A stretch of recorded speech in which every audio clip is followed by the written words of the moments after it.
Hey guys, it's Clary, and today I'll be letting you know how to install Modpacks in your server.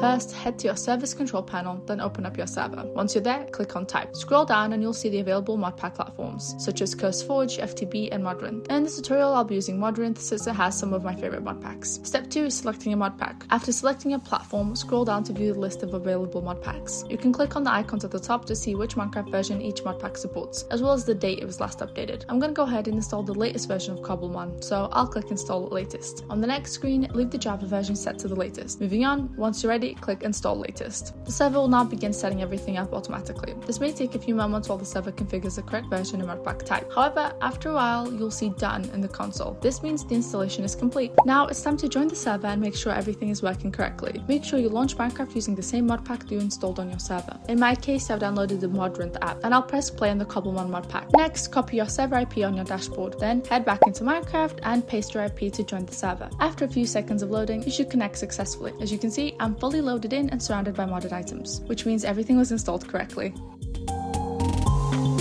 Thank you so much for watching. I hope you enjoyed this video. If you want to play more multiplayer games with your friends, you can go ahead and check out Server.pro.